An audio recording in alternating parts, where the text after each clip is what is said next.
to a brand new episode of Virtual Coffee. My name is Alexa Collier, and on this podcast, I chat with small business owners where we discuss their stories, perspectives, their pieces of advice, and sometimes I'll do solo episodes and share what's been on my mind. Now, today I have the founders and owners of Minneoats with me, Allie and Maria.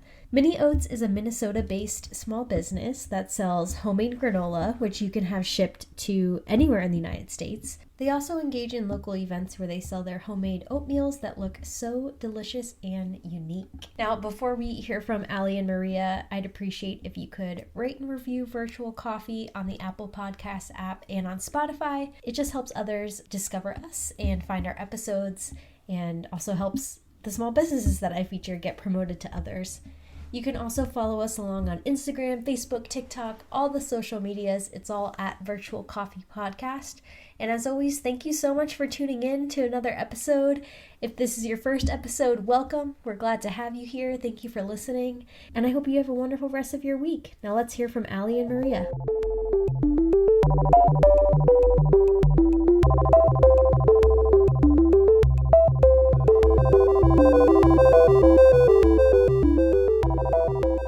Welcome, Allie and Maria. Thank you so much for being on Virtual Coffee today. Thanks so much for having us. We're excited to be here. Yeah, I'm looking forward to our conversation. So first, introduce our audience to Minneoats. Just tell us a little bit about your business and about yourselves, perhaps diving a little bit into the origin story of the business, how it came to be. Absolutely. So Minneots started out of our college apartment on campus at the University of Minnesota in 2017. And it really stemmed from just a lot of the things the two of us love. Maria and I have known each other since fourth grade, so we go way back, but I've always loved being creative in the kitchen and trying new recipes and just constantly thinking of new business ideas. I feel like we naturally had an entrepreneurial inclination. And then we studied abroad in Florence, Italy for a semester, and that really fueled that creativity even more. We saw just a lot of creative ways food was being served, and primarily one of our favorite things we'd have for breakfast was oatmeal. And we saw that just consistent in other countries, how they would serve porridge, or people would be gathered and just have creative toppings on it. And so we really started thinking about that more, and we knew we'd be returning back to campus, and we're like, what are we going to do when we graduate, and what sorts of things do we want to pursue? And so that's really when a lot of those different things that we loved started kind of intersecting, and Minneots came to be. And a lot of that too stemmed from our faith. We just have a heart for gathering people and forging meaningful relationships, and we saw food as just an amazing way to do that. I think food and fellowship sometimes kind of sounds a little cliche, but that was just really our heart for it and wanting to invite people in. And so we did that in our college apartment, and would actually have events that we would invite people to, and they would come get specialty oatmeal bowls on their way to class, or they would sit in our college apartment as if it were a cafe. That is so cool. I love that you guys are able to tie in, your personal faith and your personal why and passion into this business. I really like how you mentioned about gathering people together. I just think that brings such a more special meaning, right, to what you guys do and the products that you sell. I think a business is always much more successful when you can tie your personal why to it, that you have a personal passion for it. So I love to hear that. Yeah, absolutely. And that our mission statement really stems from, it's a verse in the Bible actually, and it says, each of you should use whatever gifts you have received as faithful stewards of God's grace in its various form. And so just everything we do today really flows out of that. And we just feel like all the gifts that we have been given, we just are excited to share with others and use in such a way. So really having that why is definitely such a feel to everything we do. Yeah, that's lovely. And you mentioned you really started this in college. I'm curious what your majors are, and do you also have full-time jobs, or were you able to take Minneoats full-time? How did you feel your, majors and degrees from college helped you, or maybe didn't help you run this business? Yeah, Absolutely. I can kind of start and I'll have Maria share her experience too. But I Sure. studied marketing in the business school at the University of Minnesota. And so that definitely had a natural flow of marketing, just being such a versatile degree for starting a small business. And right out of college, I started at a marketing and media agency in the cities, and that's where I still work today. So I still have a Okay. full-time job and do Minneots on top of that, but it has been sweet to see a lot of the skill set that I've been growing and gaining at my full-time job has really transferred over naturally into Minneots. So that has been really sweet, but I'll let Maria share about her experience. Yeah, I also went to the University of Minnesota and I studied retail merchandising with an apparel focus. So I was in the College of Design, and a lot of the skills and the learnings that I took away from college are definitely applicable to Minneots. There's a lot of marketing that's involved with that particular major, as well as there's a business focus. I would say the more like apparel fashion side of it, I'm not using at all, but there's a creative element that I think I desired and spurred me on in college to pursue that particular degree. And I do use that creative, innovative mindset when it comes to Minneots as well. Excellent. So Maria, do you take Minneots full time, or do you also have a full-time job outside of it? I work on Minneots full time. So that's a very unique aspect of Minneots, is that I am the only full-time employee. And then Allie is also part-time on top of her marketing job.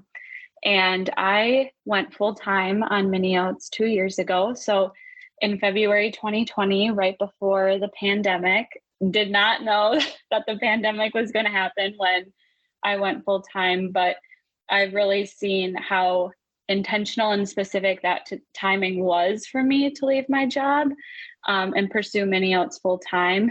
At that point, Minneots had been a business for about 3 years since we started it out of our college apartment.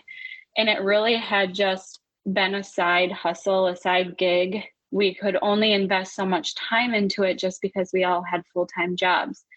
And me taking that step out of my full-time job and pursuing Minneots full-time was, I think, something that we really needed as a business, to have someone that was intentionally spending 40 hours a week growing our customer base, growing the events that we were having. It was really so important. Otherwise, I think Minneots would have stayed just a side business. So yeah, I've been full-time for 2 years, and it's been an incredible journey. Of course, there's been challenges, but then also so many joys and so much fulfillment from owning something and pouring your heart and your soul into it. Yeah, for sure. And yeah, Maria, congratulations on taking it full time. And Allie, congratulations on balancing both of those jobs, both incredible paths and stories there. The reason I asked if you leveraged your college degrees, I just find that fascinating, because I think some folks launch their businesses without college degrees. Some launch them post-college, some launch them in college. And I think it's just helpful to showcase all the different paths that are right for each individual person, right? There's no true, oh, don't go to college if you have a business idea, or definitely go to college. It just is whatever works for you. So I appreciate you both sharing your backgrounds. Absolutely. And I'd love for you to describe the oats you sell and the products you sell. Kind of walk us through that. And, if someone is listening, do they have to be in Minnesota area to buy from you? How does that process work?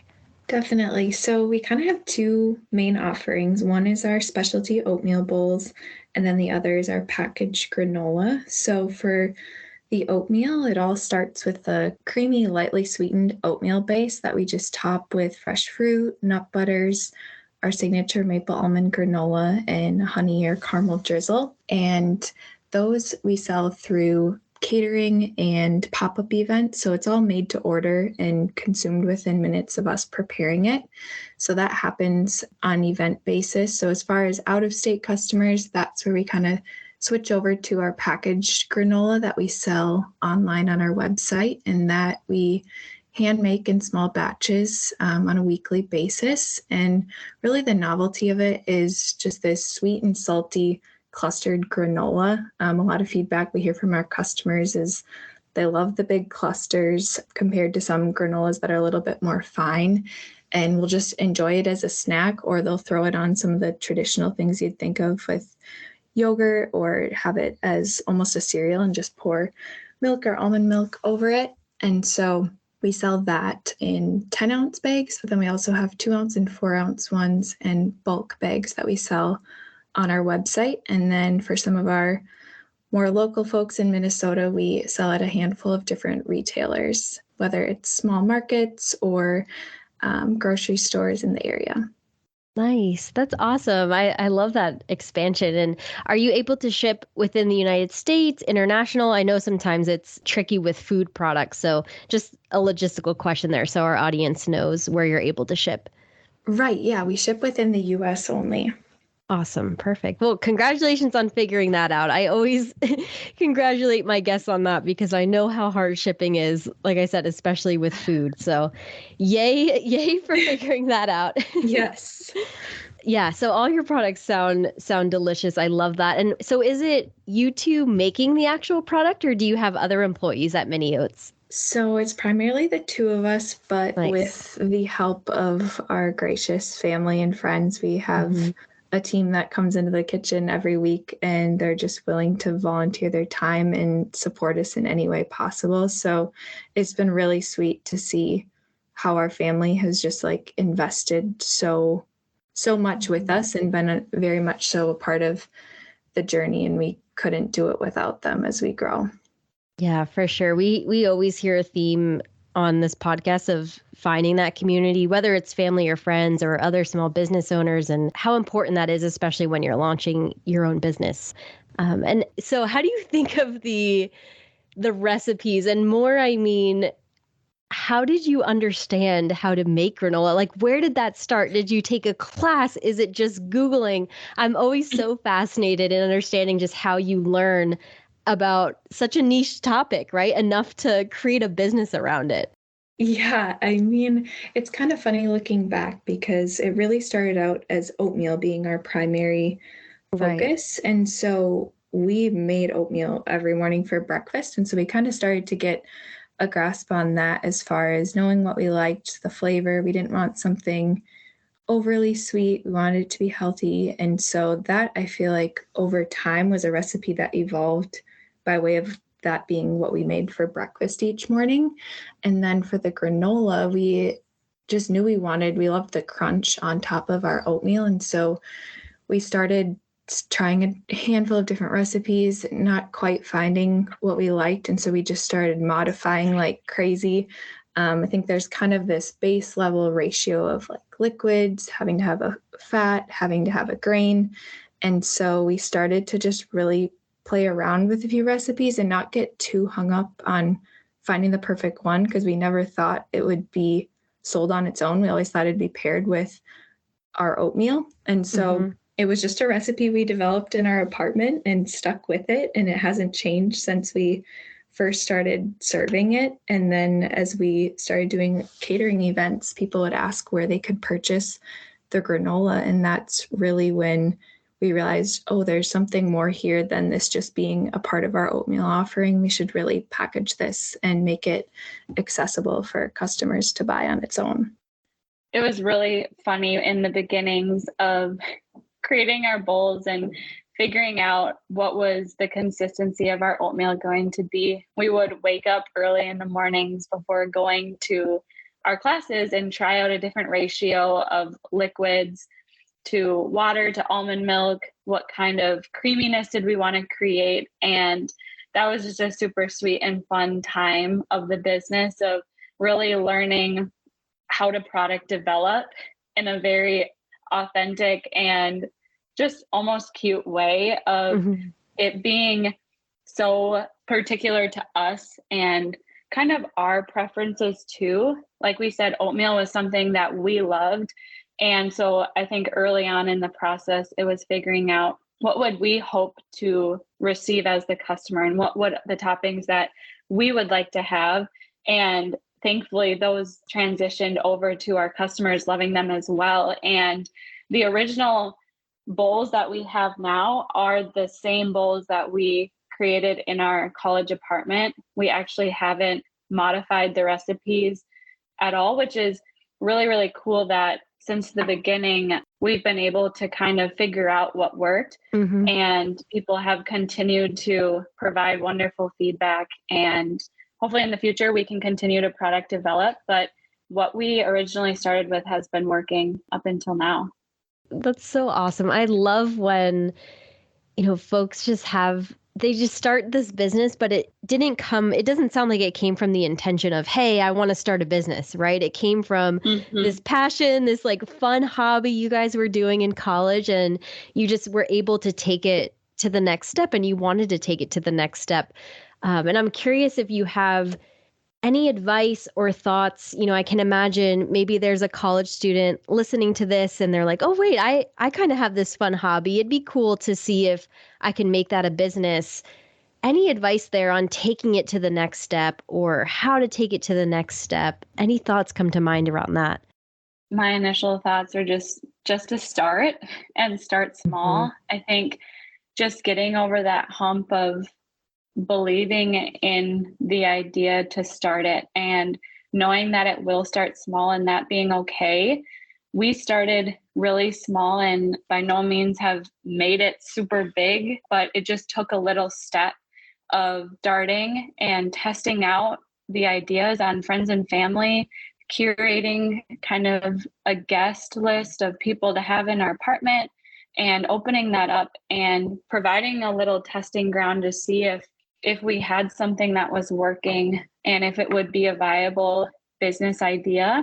And I think that would just be my advice, is to start and to get some really good feedback on what you're doing and grow and be teachable and be willing to learn and accept that feedback as well. But then also be ready for the sacrifice and the ups and downs of owning a business. I think there is a level of sacrifice that is necessary, and it's kind of up to you on how much sacrifice you want to put into the business. But there are ups. There's been moments where it's so fun and exciting, and then there's also times where it can be more stressful, and you can feel the weight of what owning a business is and kind of that expectation that comes with it.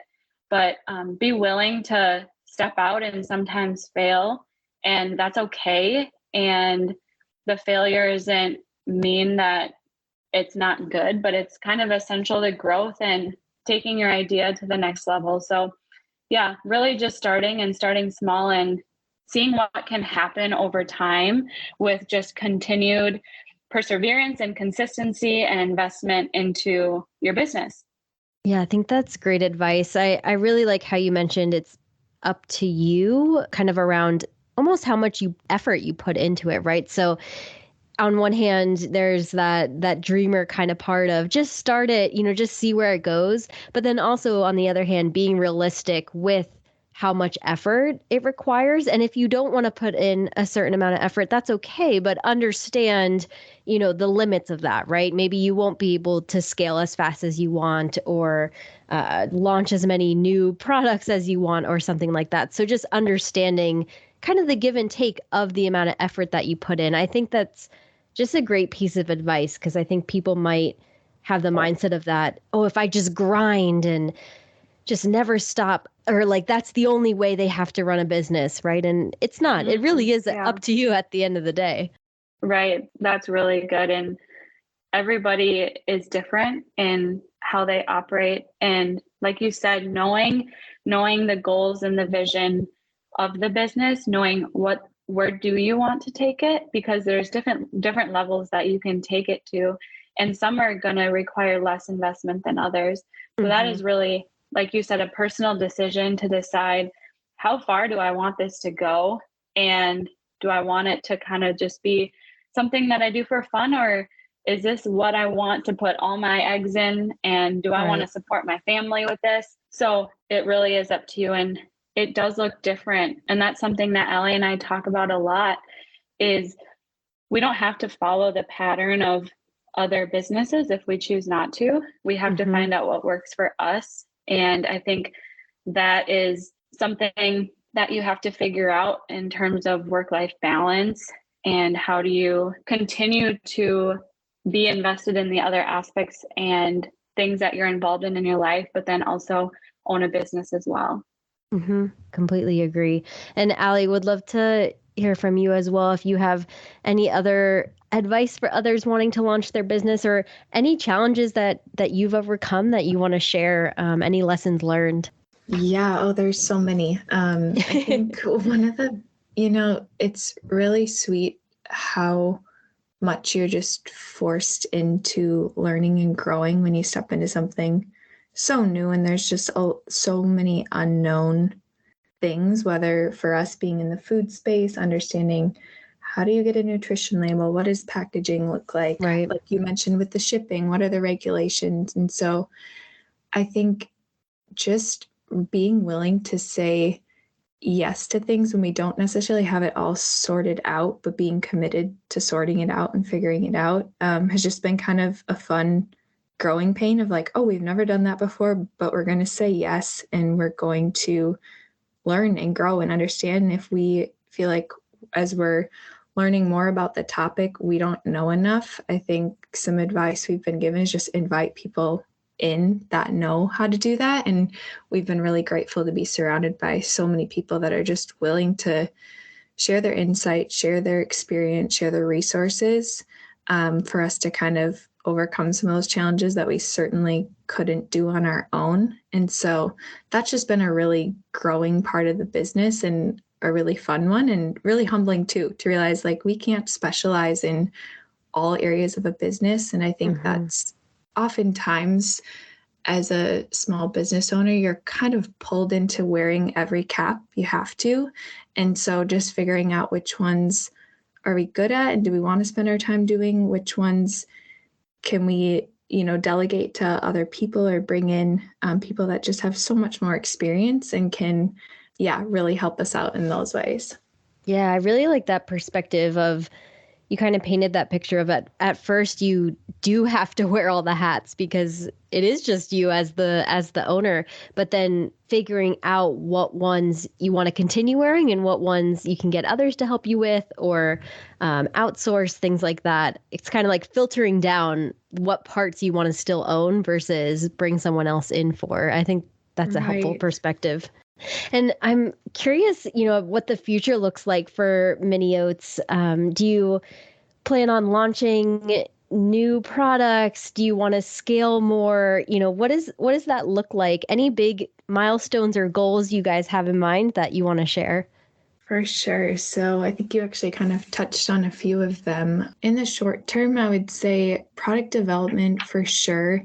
Sometimes maybe our current offerings don't reflect that we are actually constantly ideating new products, and they're always really flowing, but we haven't actually allocated the time and resources to bring them to our customers. And so that's something we want to just be able to focus on now that we have some other things in place, whether it's launching a new flavor of oatmeal, or just kind of expanding some of our oat-based offerings. It's really fun when oatmeal is such a blank canvas. Like we can really make so many different things with it. And so it doesn't feel like we're short on ideas, but just getting to a place where we can now start allocating the right time and resources. And I would say another huge goal of ours is just to expand our team. And so, as I had mentioned, family is our primary staff, and we've been so blessed and grateful for that. But as we grow, we obviously can't sustain just off of volunteer family. And so building a really good infrastructure to be able to onboard employees and have people be able to jump in and understand the processes and get some of those things in place that allow us to start hiring new people is something we're really excited about. And then just kind of the long-term vision and goal we've always had since the beginning would be to have a cafe space. And right now that currently looks like us popping up in different coffee shops and cafes in Minneapolis, and being able to kind of pair our oatmeal offering with people who specialize in coffee and have that community setting where they're actually in a physical brick and mortar spot. But as we move towards hopefully one day having our own space. We just want to keep increasing that footprint in Minneapolis and get creative with the ways we do that, and being just open to partnering with all sorts of different companies, whether it's other small businesses or we've done fitness studios, just a variety of different things. It's exciting how there seems like there's a never-ending list of people we could partner with. And then I would say the last part would be just expanding the distribution of our packaged granola. We'd love to continue just expanding to new retailers and markets and grocers. And we just feel really grateful that a big part of the way our granola has reached new places and spaces and people has been from word of mouth. Our customers will gift their granola to someone out of state, or they'll bring them to a Minneots pop-up event. And it's just been really sweet to see the relational side. I think as we transitioned into offering a packaged product, we're like, wow, we really don't want to lose the community aspect, the relational part of the business. We don't want to just be a granola on a grocery store shelf that people get and kind of are disconnected with. And so it's been sweet how our customer base have been just so encouraging and our best marketing tool. And so we just love to continue expanding and be Minnesota's preferred granola. That would be a really sweet thing. Yeah, I like that distinction of, it sounds like you guys just want to scale and grow, but grow in the right way. I like that you said you don't want to be just a granola on the shelf in a grocery store, right? You want to keep that community and that local flavor. And I think that's unique. I really like that. It's scaling and growing in the way that brings you both happiness and the community happiness.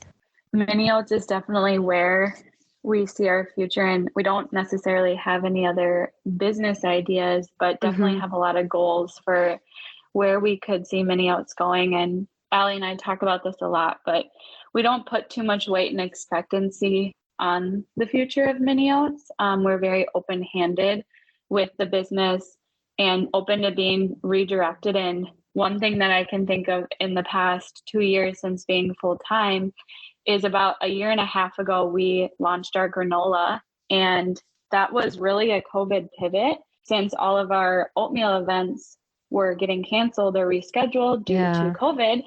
We were thinking outside the box and trying to find a creative way for us to still interact with the customer and, maintain business. And producing our granola, getting it to the point where we could scale our production, being in a commercial kitchen, developing our packaging, getting nutrition label testing, all of that stuff, really to the lead up of launching it in December 2020.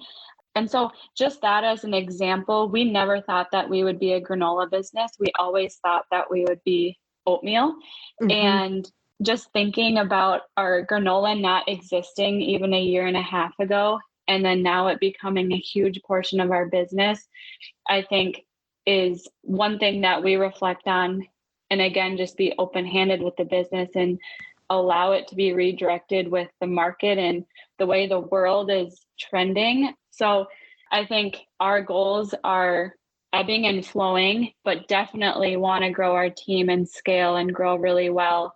And then also have our own space. But in the meantime, getting creative with how we can continue to interact with our customers and what vehicle we can use. And right now that is pop-ups and catering events, both public and private. But yeah, just really excited for the future of Minneots and the continued product development and how we can continue to build community and see this business grow.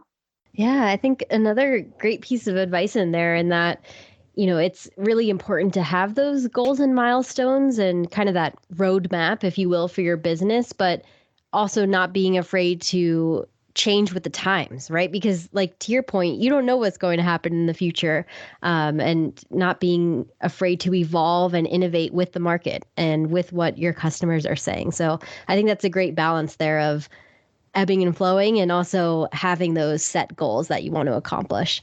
Excellent. Exactly. I'd actually love to dive a little bit deeper into your catering events, so that if we have, our Minnesota listeners want to work with you or have you at an event, what does that look like? So we do, as we kind of mentioned, pop-ups with coffee shops. So one coffee shop that we have a partnership that we've been popping up once a month in is Wildflower Coffee, and that's located in Minneapolis. And so we pop up there, they're serving their coffee, we're serving our oatmeal. It's two businesses existing in themselves. So you would buy oatmeal and then buy coffee as well, but have just found that to be a great pairing together.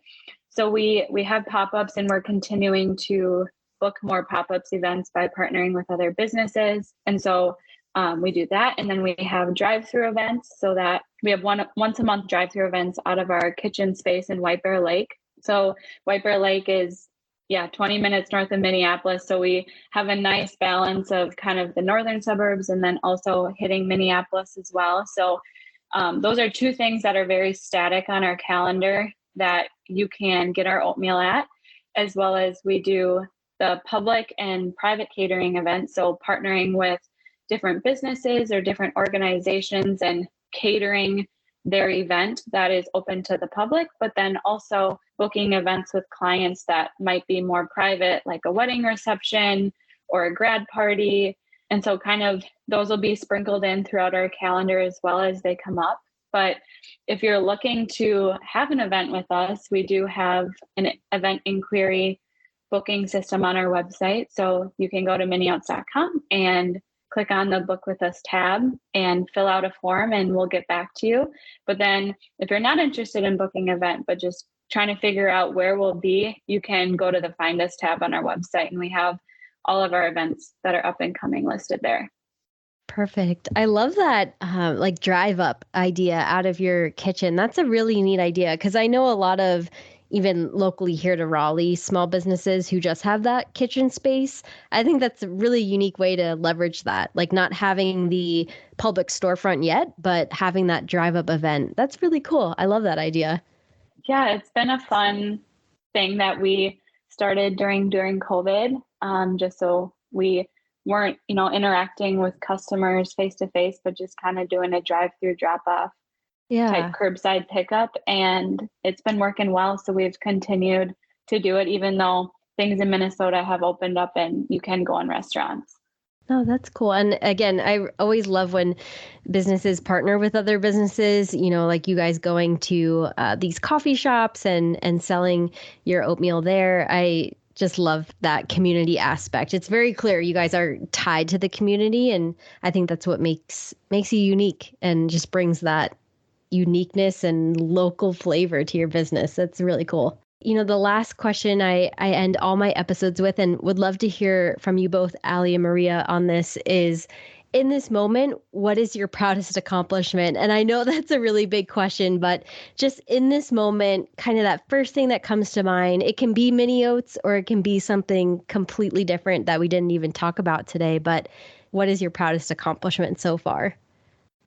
I would say, I was thinking about this question, and Maria and I kind of discussed it, where it doesn't necessarily point to one big thing. I think it's been a lot of small things that have happened behind the scenes that a lot of people don't even know about, whether it is just something going wrong or a problem coming up or something that just feels super overwhelming, and we've just remained encouraged and driven in it. I think it's just been the small hurdles that we've gotten over that have just been really to look back and just kind of see and be able to laugh at a lot of the things too. I think that's one of the greatest gifts of being able to just look back on mistakes or problems and be able to laugh about them is just so important and so healthy, that we're not deeming any of them like detrimental to the business. And so I think those little accomplishments maybe point to some of the more like visual or ones that people can see looking in. And so I think it really has been those small things, and just remaining encouraged and excited about where things are going and not concerned about where they currently are or where they aren't. I think that's another thing of, it's so easy to look at other businesses or question if you're progressing at the right rate, and to just stay in your own lane has been really helpful for us as we're growing and pursuing the mission that God has put on our heart. Piggybacking off of that, yeah, I can't think of one specific moment where I'm like, I am so proud of that specific thing. But as Allie kind of mentioned, there's so much behind the scenes that people won't necessarily see. And I think that's what I'm most proud of, is just in the last 2 years of this season of my life of being a full-time entrepreneur and business owner, just how much I've learned and grown as a person. I've just found that to be invaluable. And I'm so thankful for Minneots and the way that it has grown me as a person in ways that I didn't even know that I needed to grow, and ways that I needed to step out. So I'm really grateful for that. And I think there's so much about owning a business that people don't see. And I think Allie and I have done the best job that we can to maintain a level of integrity with our business in the way that we handle business and engage with other business owners, in the way that we engage with clients. And that is something that we want to keep at the forefront of our business. And so I think I'm really proud of that too, of just maintaining integrity throughout the process. Because I think, like Allie said, it's easy to get caught up sometimes and look at other businesses or wonder if you're doing the right things, but then just falling back on being people of integrity and being people that care for others and care about the community, like we've talked about. And yeah, that I think is something that we are very proud of. Both wonderful and beautiful answers. It sounds like you guys very much stay in the moment, but have those goals and dreams for Minneots, and also really live in the small wins, which I think is really important, not to get too caught up in, like you're saying, those bigger, more visual accomplishments and wins. It's celebrating the little wins along the way that led you to there. I love that mindset. I think that's very positive. Yeah. And there's a lot of things where we've said yes to it, and then we look at each other and we're like, how are we going to do this? And it ends up working out. And that's, I think, another portion of being an entrepreneur is being innovative and taking on different challenges and different projects where it's a stretch and you're like, we've never done this before, but we're going to make it work. And there's been lots of moments like that. And that's so fun to see, because then you know you're growing and you can look back and say, well, if we did that, we can do this. And so that's also fun. Wonderful. Well, congratulations on everything you've accomplished so far. And I look forward to continuing to follow both your journeys and following Minneots. So thank you so much for being on Virtual Coffee. And before we sign off, where can people find you and Minneots, your social medias, your website? Shout everything out. You can find us on social media on Facebook and Instagram at Minneoats.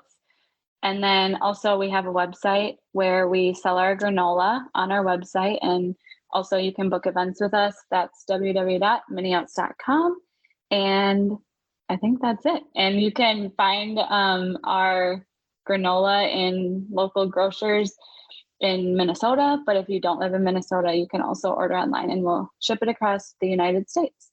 I have a quick add is just, I think it's something even people who know Minneots don't realize this, but Minneots is spelled like Minnesota, but the last 4 letters are rearranged to spell oats. So it's Minneoats. I love that. You know, I did not realize that it was just rearranged. I understood the Minnesota and like that relationship, but that is quite clever that it's just rearranged. I like that. Thank you so much for having us. You are such a gracious host, and we are really grateful to join you. Of course. Yeah. Thank you so much for being on.